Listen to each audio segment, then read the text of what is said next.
As students here at UNC Chapel Hill, we are exposed to many people from a multitude of cultural, ethnic, religious, and socioeconomic backgrounds.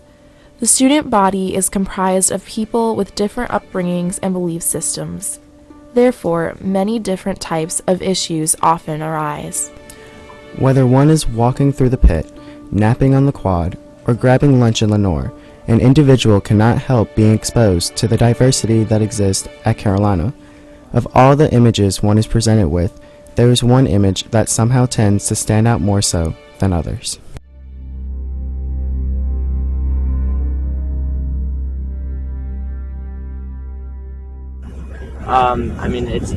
They definitely, if they're wearing traditional clothing and stuff, they definitely stand out from the crowd.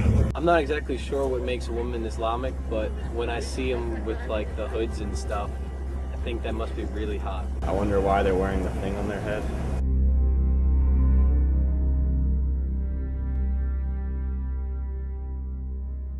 That they're lower class citizens and that, they're treated basically like crap. Islamic people in general are kind of portrayed in a negative light just after September 11th, just because they're not white.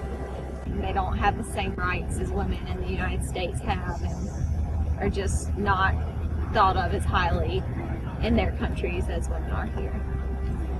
They're always kind of stone-faced, and whereas the men have this huge spectrum of emotions. Because the media focuses on countries where women's rights essentially cease to exist, the conception of oppressed and abused Muslim women becomes ingrained into the minds of Westerners. According to an Amnesty International report on Saudi Arabia, women in Saudi Arabia, whether Saudi Arabian or foreign, emerge time and time again as victims of discrimination and human rights violations because of the gender bias in law, social mores, and traditions.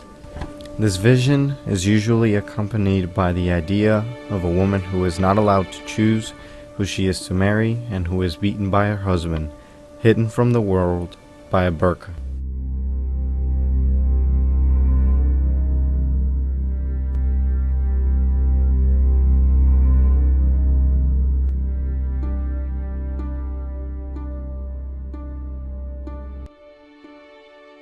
I think that they definitely don't show everything there is about Muslim women. I think they definitely show maybe one side, maybe they correlate that they're oppressed with being women, while, a lot of times the women who live in Pakistan or Palestine, right now they have a lot of stress around them from the situations of political situations, economic situations that have nothing to do with them being women, but that's what's causing an oppression amongst the whole country. I think that Western media definitely tries to link their faith with their condition, and I don't agree with that.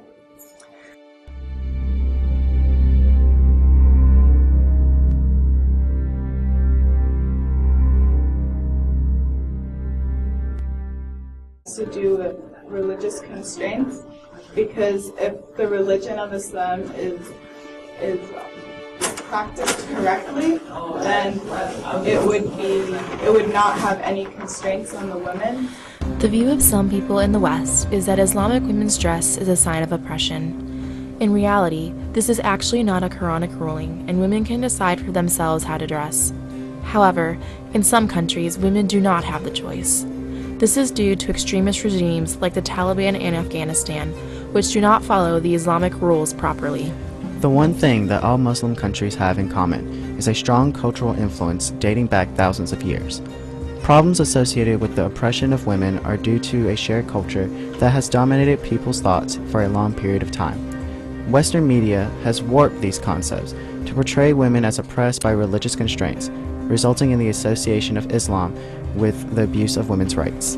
In order to break these stereotypes, we can start here at UNC. By informing fellow students about the truths of women and the Islamic faith, we students, in conjunction with established organizations such as the Muslim Student Association, can create a more open and inclusive campus atmosphere in which people are not judged by the clothes they wear or the religion they practice.